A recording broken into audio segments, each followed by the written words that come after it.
Welcome, deep divers.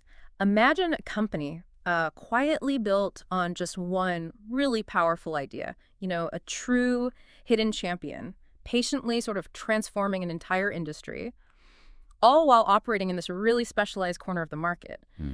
What if that idea was like microscopic, but it held the key to global health? Well, today, we're taking a deep dive into exactly that kind of company, BioGaia AB. Yeah, BioGaia. It's a Swedish healthcare company. Yeah. And for decades, really, they've been a leader in these clinically validated probiotic products. What makes them so compelling, I think, is this fascinating mix. They've got this deep, almost hardcore scientific foundation. Right. And they're coupling that with a really bold, ongoing strategic pivot. They aren't just, selling stuff. They're actively redefining their whole business model right now, in real time. Absolutely. And our mission for this deep dive is to, well, pull back the layers on that exact journey. We'll dissect BioGaia's really unique business model, its undeniable scientific edge, how its financial health is holding up under these big shifts, and the massive strategic changes it's navigating right now. Our goal, as always, is to give you, our listener, that shortcut, a way to understand the complexities, the opportunities, and even the hidden risks in this niche, but, globally significant market. And what's really intriguing about BioGaia, and it's something we'll keep coming back to, I think, is this central tension. You've got these ambitious long-term goals, like moving really aggressively into direct-to-consumer sales, Yeah. versus the immediate, often quite challenging impact that has on their financial performance. Sort of a classic business dilemma, isn't it? Yeah. But in their case, it involves, microscopic organisms, a global regulatory maze, Oh, yeah. and the very delicate art of turning hard science into, well, scalable commerce. Yeah. That dynamic tension alone, it's almost worth the price of admission, right? Okay, so let's unpack this. To really get BioGaia's journey, we first need to understand the company itself, its core identity, the science that underpins everything, and how its business model is really evolving.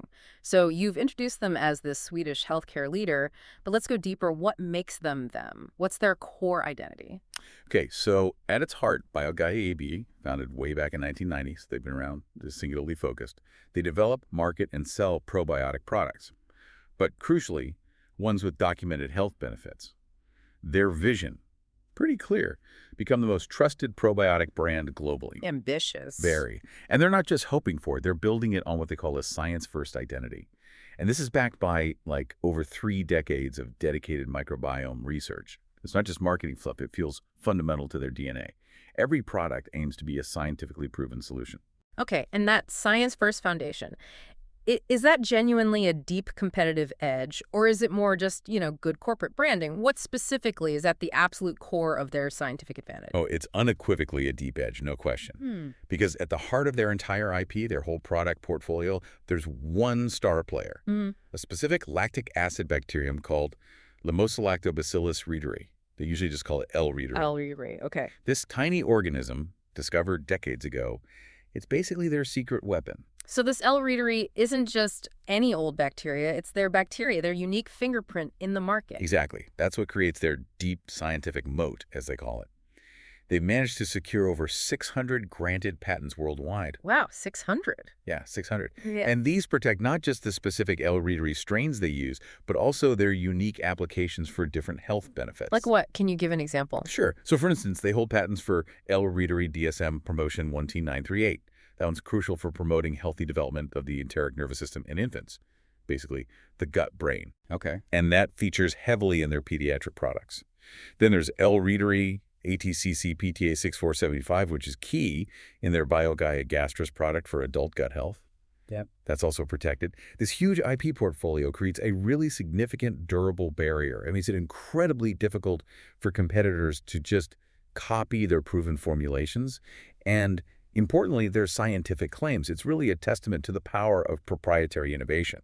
So they've got this incredible proprietary scientific base, rock solid. But despite that strength, their business model itself is undergoing this pretty dramatic transformation.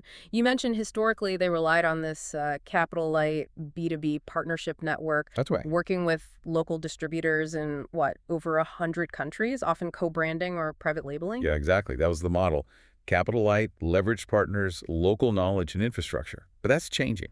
And changing big time. How so? Well, it's a very deliberate multi-year strategic pivot. BioGaia is actively moving towards setting up its own direct distribution subsidiaries in key strategically chosen markets. This isn't just a minor tweak, it's a fundamental shift.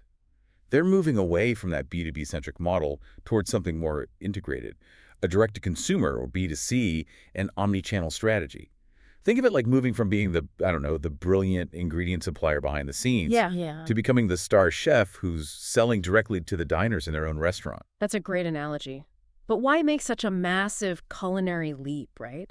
Why shift away from a model that was, by all accounts, pretty successful and capital efficient? What's driving this really ambitious move? Well, there are several really compelling reasons. First, it gives them much greater control over their brand messaging and marketing. They can make sure their precise scientific story and brand identity are communicated directly, consistently. Without relying on partners to get it right. Exactly, without partners interpreting or diluting it. Second, it brings them much closer to the end consumer. That allows them to understand needs in real time, gather direct feedback, build stronger, maybe more loyal customer relationships. And finally, look, by cutting out intermediaries, they aim to capture a bigger slice of the economic pie, right? Yeah. A larger portion of the value chain. And are we seeing this shift in the numbers yet? We are. By the end of 2024, over 92% of products sold globally were under the BioGaia brand or a co-branding deal. Yeah. And direct subsidiary sales, they hit 30% of total sales in 2024. 30% already, wow. Yeah, and that figure is absolutely expected to grow as this DTC strategy matures and they roll it out further. That is a huge shift in how they go to market. Now let's break down their product portfolio because it really tells a story, doesn't it? Stability in their established core and then this aggressive growth in newer areas. They basically have two main segments, right? Starting with pediatric. That's right. The pediatric segment is, and historically has been, their largest and most established. It's really the bedrock of their past growth. It focuses squarely on infant and child gut health. Their products here have clinically documented efficacy for common, often really distressing issues for parents. Things like infant colic, regurgitation, constipation, functional abdominal pain. Yeah, things parents worry about constantly. Exactly. Their flagship products here, like the BioGaia Protectus drops and chewable tablets, they have a strong, proven track record. And they're often recommended by pediatricians around the world. That trust is key. Okay, so that's the stable foundation. Then you have the adult health segment, which you described as their primary growth engine. What makes this segment so crucial for their future? Right, the adult health segment. It's currently smaller than pediatrics, but it's expanding rapidly and holds immense strategic importance. This segment targets much larger, much more diverse markets. Okay. We're talking general gut health, oral health. They have products like BioGaia Prodentis for that bone health, with BioGaia Fortis, and specific gut issues with BioGaia Gastris. So a much wider net. A much wider net. And the strategic pivot to DDC is particularly relevant here. It allows them to directly address these broader consumer needs and tap into that significantly larger market potential for adult-focused health solutions. It's really about moving beyond just infants to a much wider demographic seeking proactive health benefits. And just to be complete, there's that smaller other segment. What's in there? Yeah, that's mainly ancillary revenue streams, things like royalty income from various development projects where they've licensed out their tech or expertise, and income from publ AB, that's their subsidiary that specializes in advanced packaging solutions. They often leverage their own expertise in keeping probiotics stable. Interesting. Okay, so beyond products and segments, BioGaia also has this impressive global diversification.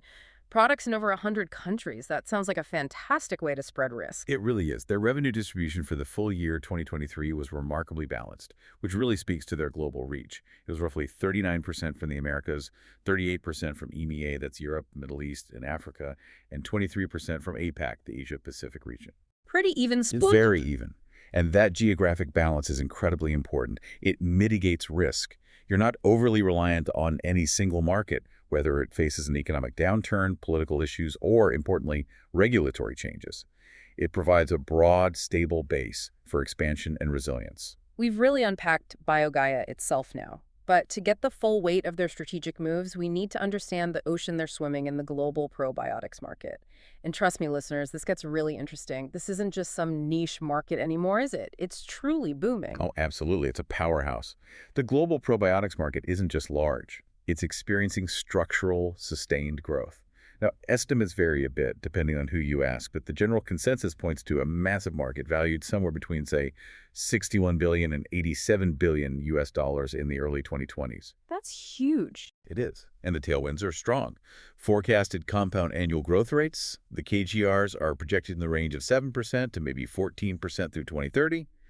That suggests a very favorable environment for everyone involved and a significant tailwind for BioGaia's own expansion plans. It's a market that's just going to get bigger. So what's driving all this growth? What are the consumer trends pushing probiotics from, that niche health food store item into the absolute mainstream? Well, there are several really powerful consumer trends fueling this, making it much more than just a passing fad. First, there's just a rapidly rising health consciousness globally. People are increasingly aware of this integral link between their gut microbiome and their overall well-being. Yeah, you hear about the gut microbiome everywhere now. Everywhere. Immune function, nutrient absorption, even mental health. Second, there's a big shift towards preventive healthcare. Consumers are moving away from just reacting to illness. They're proactively seeking products, like probiotics, that support long-term health and maybe prevent problems down the line. It's that idea of food as medicine then, isn't it? Taking control through diet. Precisely. That's the third major driver. The food as medicine trend is gaining huge traction. People actively prefer getting health benefits through their diet and daily routines, rather than just relying on pharmaceuticals. This has spurred massive demand for functional foods and beverages fortified with beneficial ingredients, and probiotics are seen as a natural, dietary way to manage health. Makes sense. And finally, as the market matures and people get more educated, there's this growing demand for scientific validation. Consumers are getting more discerning. They want products backed by credible scientific and clinical evidence. Which plays right into BioGaia's hands. Exactly. Plays directly into their strengths and that science-first identity we talked about. Okay, with a market this attractive and growing so fast, you'd expect a ton of competition. What does that landscape actually look like, from the giants to the specialists? It's quite a fragmented and diverse competitive landscape. You've got several distinct types of players. On one side, you have the huge global food and beverage giants.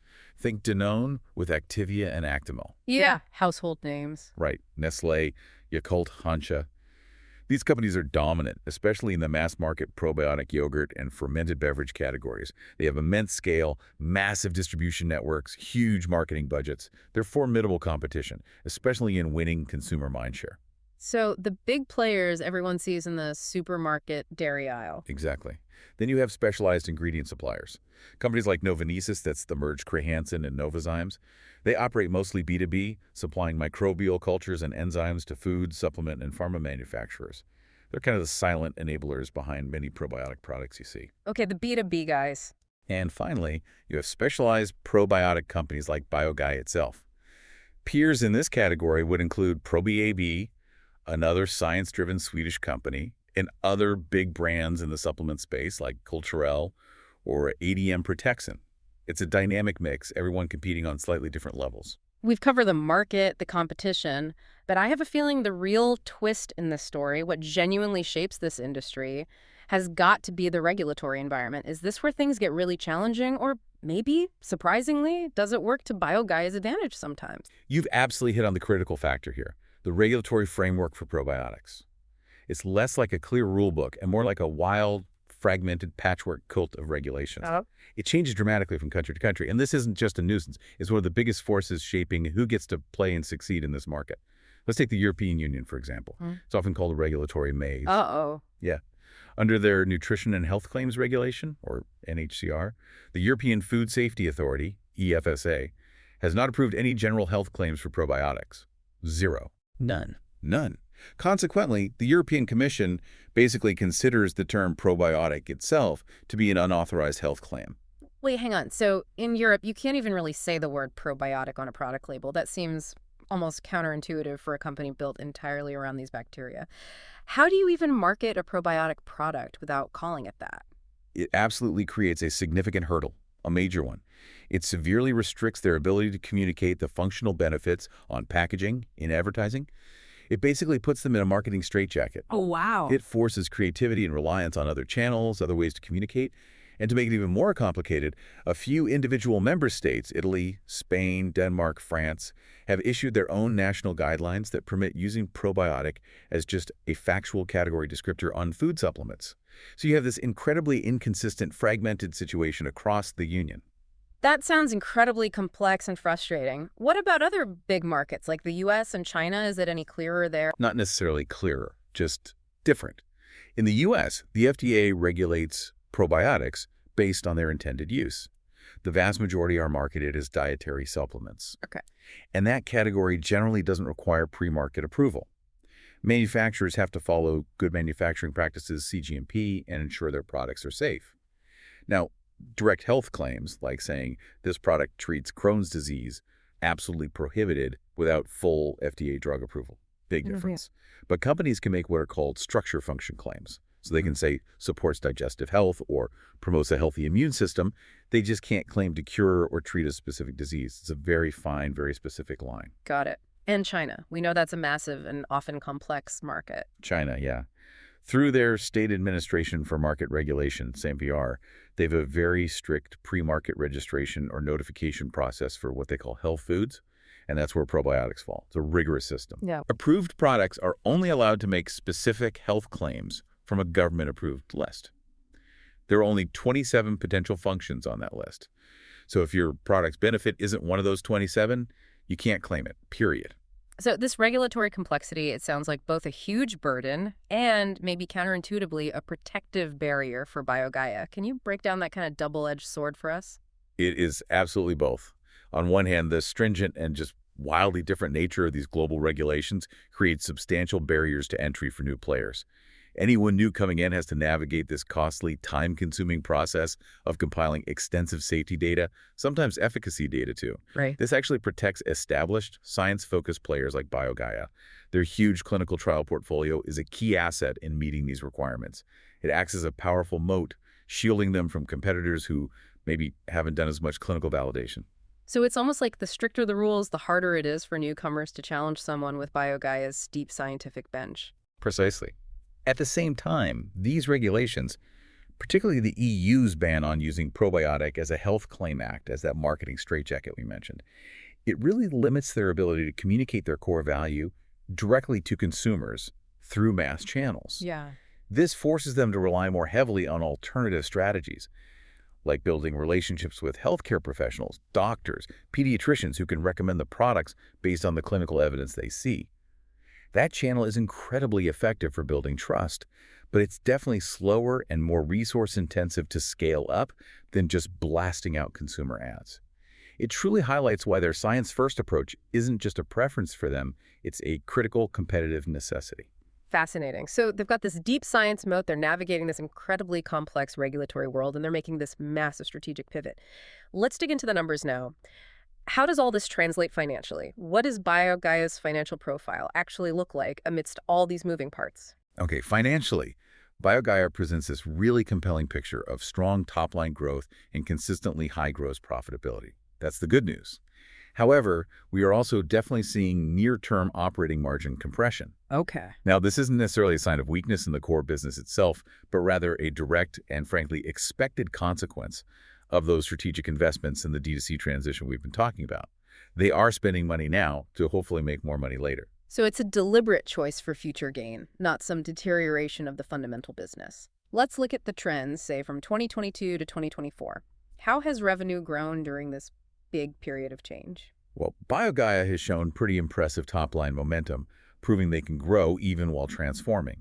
Net sales climbed a healthy 17% in 2023, reaching about SEK 1.3 billion. Swedish krona. Swedish krona, yes. SEK 1,296.5 million to be precise. And then they follow that with another 10% growth in 2024, pushing annual revenue comfortably past SEK 1.4 billion to SEK 1,422.7 million. And this growth has been pretty broad-based. Yeah. Well, their foundational pediatric segment, that stable core, grew by a solid 8% in 2024, hitting just over SEK 1 billion. But more significantly, the strategic adult health segment really accelerated. It posted an impressive 17% growth, reaching SEK 321.3 million. That really underscores its role as a key future driver. And geographically, is the growth balanced there too, or are certain regions doing the heavy lifting? It's been quite well distributed, which is definitely a strength. The Americas, making up 39% of sales, grew by 10% in 2024. APAC, now 25% of sales, saw really impressive 20% growth, strong traction in those dynamic Asian markets. Wow. Yeah. And this strong performance offset more modest 3% growth in the mature EMEA region, which is 36% of sales. It highlights those ongoing diversification efforts. Okay. One thing that really jumps out from their financials and seems like a hallmark of their business is those consistently high gross margins. That's a key feature, isn't it? Absolutely, a defining characteristic.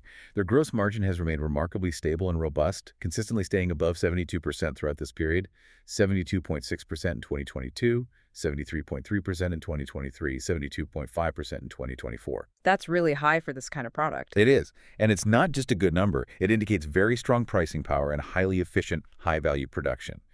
It almost certainly stems directly from their proprietary patented products and that strong IP protection. When your product is unique and clinically proven, you can command better margins. Simple as that.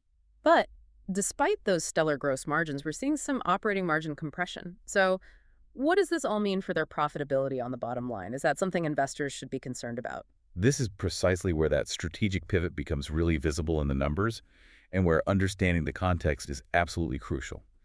The reported operating, or EBIT, margin, after hitting a healthy 34.2% in 2023, it compressed significantly down to 29.8% in 2024. That's a noticeable drop. It is.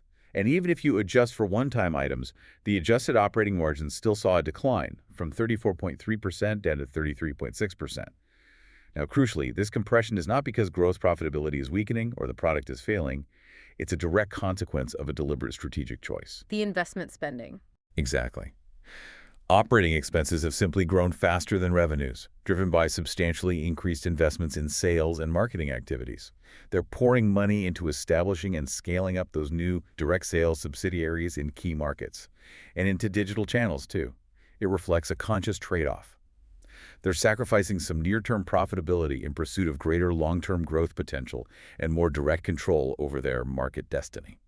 So they're definitely playing the long game here. What about their balance sheet and cash flow? With all this investment, are they burning through cash, or are they financially solid enough to handle it? Their balance sheet is, frankly, pristine. Very strong. They maintain a robust and highly liquid position.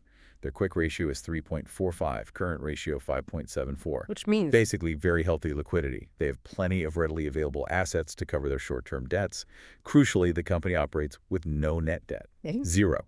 That gives them immense financial flexibility. Okay, that's reassuring. Yeah. Cash flow from operating activities has remained consistently positive, which is key, shows the underlying business is generating cash. However, the overall cash flow for 2024 was negative, about SEK 330.6 million. Ah, okay. Why was that? Well, it wasn't due to operational weakness. It was almost entirely because they paid out a very substantial dividend to shareholders during the year, SEK 696.8 million. Wow, that's a big dividend payout. It is. It underscores their commitment to shareholder returns, even while investing heavily. But even after that large payout, their year-end cash balance remained very healthy at over SEK 1.2 billion. So they're solid. That's a strong commitment to returns, even as they invest heavily. Were there any significant one-off items that particularly impacted these 2024 numbers we should know about? Yes, there was one notable non-recurring item that hit the 2024 results. It was a non-cash impairment loss of SEK 51.2 million related to their Metabogen acquisition. Yeah, they acquired them earlier. This charge was taken in Q3 after a clinical study for one of their next-generation probiotic candidates unfortunately failed to meet its primary goals. Oh, okay. So that negatively impacted the reported EBIT for the year. And it serves as a really stark reminder of the inherent high risks involved in scientific R&D, even for a company as scientifically focused and successful as BioGaia. Things don't always work out in the lab. That definitely brings the R&D risk right into focus. Okay, let's shift now to what's actually driving their growth and how their strategy is really evolving for the future. What were the historical growth drivers for BioGaia, up to this point? Historically, BioGaia's growth was built on a pretty clear and effective foundation. 1, scientific innovation. 2, steady geographic expansion into new markets. 3, successful launch of new products within their core areas. But a truly critical enabler, something many companies struggle with, was their ability to build deep trust within the medical community, Hmm. especially among pediatricians, How do they manage that? by consistently backing up their product benefits with that large and always growing body of clinical evidence. That leads to medical recommendations, which is incredibly powerful. Right. And now the central pillar for their future growth is this massive pivot to direct distribution. How are they actually executing this complex multi-year strategy on the ground? Yeah, this transition from the partner-led model to having a direct market presence in key countries. Yeah. That is the absolute central pillar of their future growth strategy. And it's not just a plan on paper, they're actively doing it. Yeah. They launched direct operations in Canada back in 2022, Okay. then France, Australia, and New Zealand in 2024. And the Netherlands is on the slate for 2025. This is a significant undertaking. And the rationale for this capital-intensive strategy is multifaceted. Like we said, cultivate direct consumer relationships, get greater brand control, and ultimately capture a larger share of the end market value instead of splitting it with distributors. And digital is key to this. Absolutely critical. A huge component of this DDC strategy is a heavy focus on digital and e-commerce channels. The company's reported significant success and growth through platforms like Amazon, particularly in the US and Canada. That shows they're learning how to effectively reach consumers online, which is, a whole new muscle for a company used to B2B. So it's not just setting up offices, it's mastering the digital marketplace, becoming a savvy online retailer themselves. What about their product pipeline and innovation? Are they still pushing boundaries beyond just the core L-readery? Oh yeah, continuous innovation is still absolutely core to their strategy. They're not just resting on their El-Rittery laurels. They keep expanding the portfolio with consumer-centric products. For example, in Q4 2024, they launched BioGaia Pure Action. Okay, what's that? It's a clean label, FODMP-friendly capsule, specifically developed for adults with sensitive stomachs. It complements their existing chewable tablet format for gastros. And for listeners, FODMP-friendly basically means it's designed to be gentle, avoiding certain carbs that can trigger digestive issues for some people. Got it. But what's really fascinating here, a real glimpse into their long-term thinking, is the establishment of BioGaia New Sciences AB. That happened in July 2025. Oh, that sounds incredibly interesting. What's the mandate for this new subsidiary? Is it like a whole new direction? Well, this new entity is specifically tasked with advancing microbiome research and innovation in areas beyond their traditional gut health focus. Its initial mandate is to explore the skin microbiome and develop skincare products. Skincare from a probiotic company. Exactly. And the way they've structured it is quite sophisticated. It effectively functions as an internal venture capital arm. This allows BioGaia to pursue higher risk, potentially transformative R&D in emerging fields like the skin microbiome, without distracting the core business or burdening its main P&L with the costs and uncertainties of early-stage research. It's about insulating the profitable core while still creating pathways for future, potentially disruptive growth. Very smart structure. That is a smart way to innovate without risking the main engine. Does this mean they're just abandoning their huge partnership strategy entirely now that they're going direct? No, not at all. While the strategic focus has definitely shifted towards these direct markets, their extensive network of over 100 distribution partners remains absolutely critical. It's a key part of their global commercial infrastructure. Okay. These partners are essential for maintaining presence and driving sales in markets, where setting up a direct subsidiary just isn't strategically or economically feasible right now. Future success will really depend on managing this hybrid model, effectively balancing the aggressive growth of their direct channels with keeping their long-standing partner network healthy, motivated, and performing well. It's a delicate balancing act, requires careful relationship management. It certainly sounds like it. Now, no company journey, especially one undergoing such massive change, is without its bumps in the road. What have been some of the recent challenges BioGaia has faced, say from 2022 to 2024? Yeah, despite the strong growth, they've definitely faced a number of challenges: operational, competitive, macroeconomic.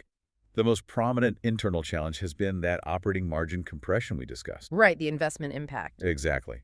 It's the direct and anticipated result of investing heavily in the D2C transformation. Increased operating expenses, especially in sales and marketing for the new subsidiaries and digital efforts, have just outpaced revenue growth in the short term, leading to those lower profitability ratios. It's the cost of the pivot. And beyond those internal investments, what about competitive issues or partner-related problems that have created headwinds for them? They've definitely encountered several specific market challenges there too. A significant one was in 2023 when Nestlé, a huge global player, decided to discontinue its co-branded Gerber BioGaia infant drops product in the U.S. Oh, that must have hurt. Well, interestingly, BioGaia's direct U.S. business actually managed to overcome that and still post growth. But it really highlights the inherent risk of relying too heavily on large partners. They've also reported facing tougher competitive pressures in Italy, which was compounded by some delays and slower than expected uptake after switching to a new local distributor there, Recordati. Okay. And as part of the pivot, they made the strategic call to end their distribution deal in France to go direct themselves. That necessary transition created a short-term disruption, leading to a temporary dip in sales in that key European market while they rebuild their presence from the ground up. Those are tangible business challenges. They really underscore the difficulties of transitioning a business model like this. And you mentioned the R&D setback earlier, too. Yes, the inherent risk of science was powerfully highlighted in Q3 2024 when that metabodin clinical study failed. That directly resulted in an SEK 51.2 million non-cash impairment charge, a real financial impact from an R&D stumble. Beyond that, you have macro factors too. Well, as a Swedish company reporting in SEK but making most sales in foreign currencies, they're exposed to currency risk. In 2024, unfavorable FX movements actually shaved 0.9% off their reported sales growth. And high inflation in some markets, like Turkey, has hit consumer purchasing power, reducing demand, and putting financial pressure on the local partners there too.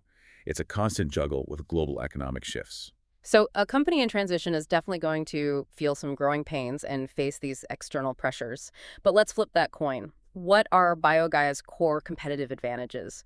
What truly defines their moat against these challenges and keeps them a leader in their field?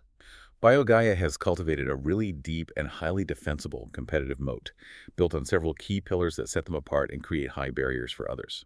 First, and maybe most important, is that unwavering commitment to scientific rigor. Their products are backed by just an unparalleled body of clinical research, over 250 published studies, more than 22,000 individuals involved. That's a lot of data. It's a huge amount. And this extensive, credible evidence base is a powerful tool, especially for building credibility and trust with healthcare professionals, who are still a key channel for recommendations. So this really hammers home their science-first philosophy, doesn't it? It's definitely not just a buzzword for them. Precisely. Second is their proprietary intellectual property portfolio. With that arsenal of over 600 granted patents, they've secured strong legal protection for their unique L. reuteri strains and their specific health applications. This IP prevents competitors from legally just copying their core technology and formulations.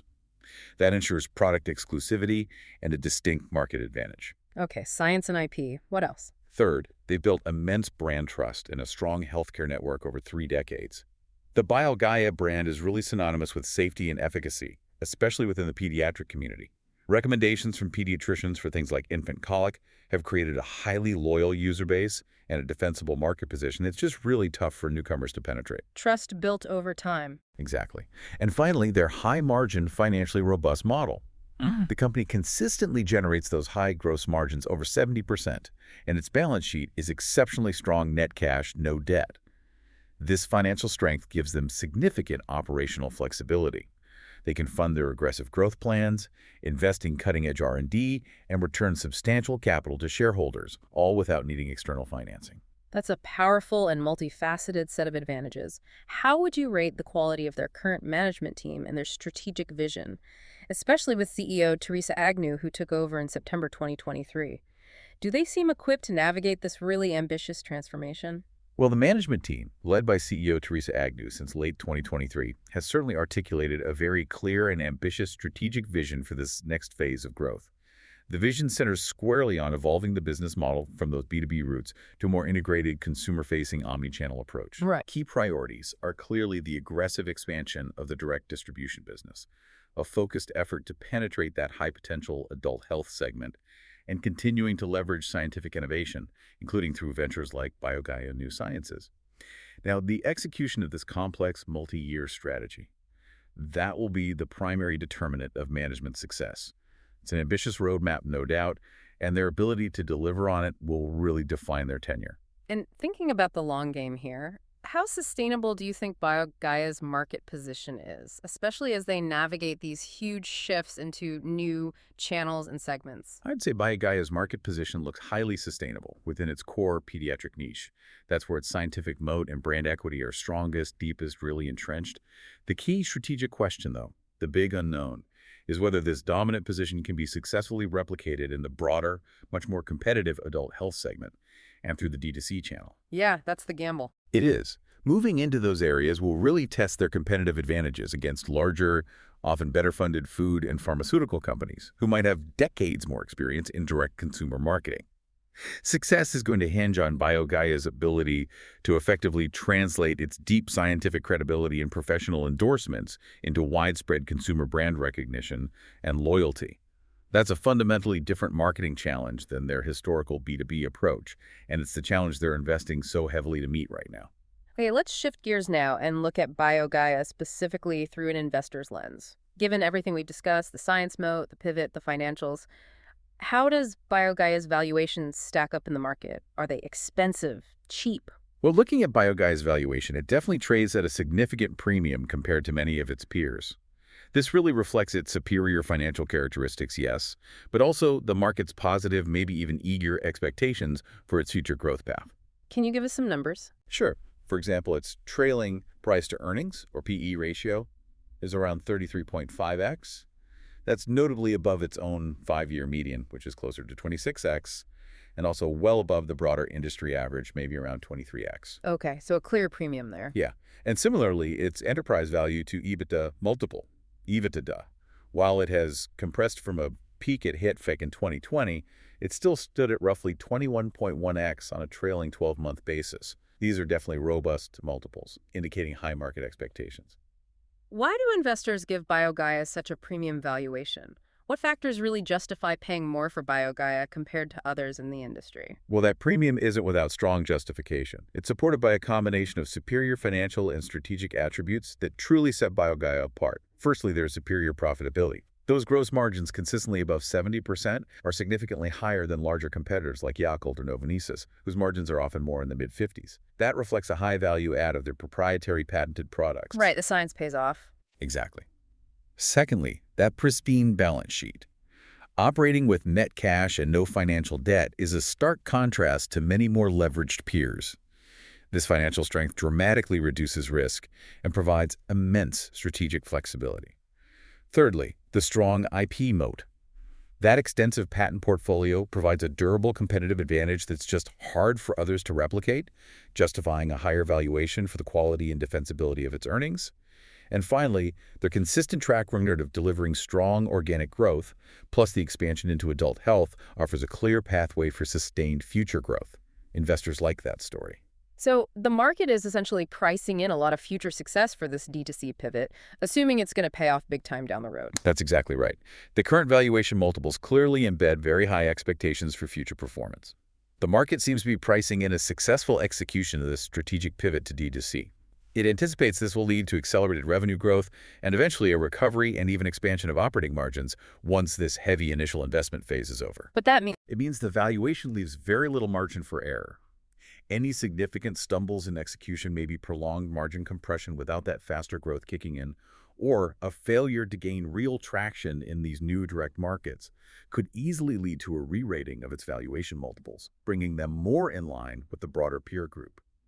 The pressure to deliver is definitely high at these levels. that makes understanding the risks even more critical for anyone looking at BioGaia. What are the key risks investors should be really closely scrutinizing here? Okay, a comprehensive look has to consider several key risks: business, operational, financial.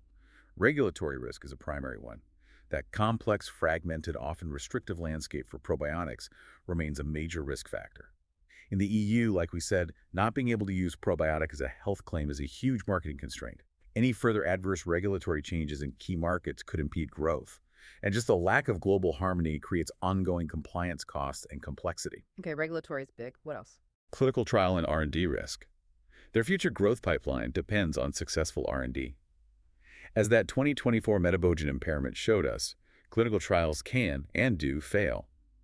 A string of unsuccessful trials for new products or indications could seriously impair future growth, lead to more write-downs, and even damage their hard-won reputation for scientific excellence. And that execution risk around the D2C strategy itself, sounds like maybe the biggest operational hurdle right now. It truly is. Mhm. The strategic pivot to a direct sales model is their most significant current undertaking, and it carries substantial execution risk. Potential challenges. Right. Managing channel conflict with existing distributors. You don't want to alienate your current partners while building new channels. Tricky balance. Very. They might also find customer acquisition costs are higher than expected in these competitive D2C markets. And there's the real risk of just failing to achieve the necessary scale and profitability in their new direct operations. Beyond that, competitive risk is always there. Right, the big guys. Exactly. While BioGaia has a strong niche moat, they operate in an industry with formidable competitors, global food and pharma giants with vastly greater resources. Aggressive moves from these larger players could pressure BioGaia's market share and pricing, especially in that broad, consumer-facing adult health segment they're targeting. Also, currency exposure making most sales outside Sweden means their SEK-reported results are sensitive to currency swings. Okay. And finally, you mentioned a very specific sort of fundamental dependency risk for BioGaia. Yes, the entire business, fundamentally, is built on the proven safety and efficacy of its proprietary L. reiveri strains. Now, it seems highly unlikely given the huge body of positive clinical data and decades of safe use, but any future scientific findings that unexpectedly cast doubt on the safety or efficacy of these core strains could have a severe immediate negative impact on their brand, reputation, and financials. Their whole castle is built on this specific microbe. Given all of this, BioGaia is clearly a company in constant dynamic motion, facing both incredible opportunities and some significant hurdles as it tries to redefine its future. This really raises an important question for us, and maybe for you listening. Based on everything we've unpacked today, what would you want to ask BioGaia's management if you had them in the room right now? What are the key unanswered questions? Yeah, I definitely have a few critical questions for them, ones that cut right to the core of this strategy. First, on the profitability of the D2C strategy. What are the specific long-term EBIT margin targets they're actually aiming for in this direct-to-consumer business segment? And what's the expected timeline to achieve steady-state profitability in these newly entered markets like France and Australia? We need to understand the detailed path to making these heavy investments truly pay off on the bottom line. That's a crucial point. It's not just about sales growth. It's about achieving profitable sales growth in these new channels. What else would you press them on? Secondly, channel conflict management. How specifically does management plan to mitigate that inherent risk of channel conflict between its growing direct operations and its network of long-standing distribution partners, especially in regions where both channels might need to coexist for a while? This requires a really delicate touch to avoid undermining those crucial existing relationships. Definitely. You don't want to burn bridges with your current allies while building new ones. Third, BioGaia New Sciences commercialization. What's the anticipated timeline and the detailed commercialization strategy for the first products expected to come out of that new BioGaia New Sciences subsidiary? And importantly, what's the expected level of investment needed for this new venture over the next, say, 3 to 5 years? It's exciting, but we need to understand the financial commitment and potential returns much more clearly. Makes sense. What else? Fourth, R&D pipeline catalysts.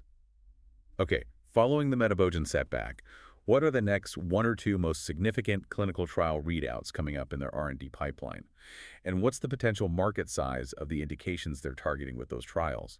Understanding their next big scientific bets is critical for mapping out future growth. And finally, considering that really challenging EU regulatory environment you described so vividly, how are they actually navigating that marketing straitjacket over there? Yes, exactly. For the EU marketing strategy and ROI, given that incredibly restrictive regulatory environment, how specifically is the company adapting its marketing strategy to build direct consumer brand awareness?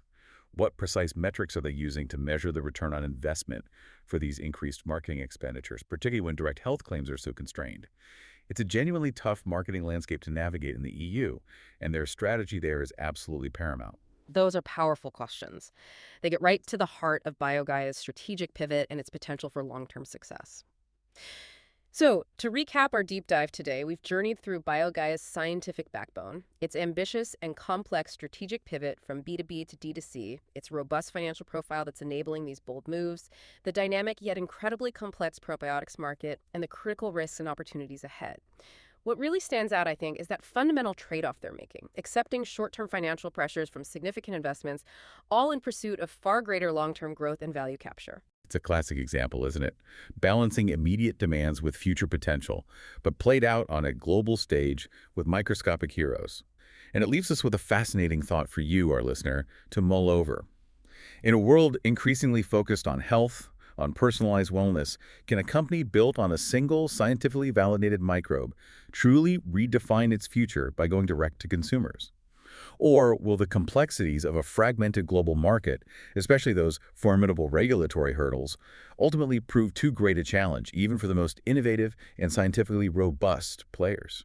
Indeed. We encourage you to reflect on what aspect of BioGaia's story, whether it's the deep science, the bold market strategy, or that crucial financial balancing act most resonates with you. Thank you so much for joining us on this deep dive. We'll catch you next time.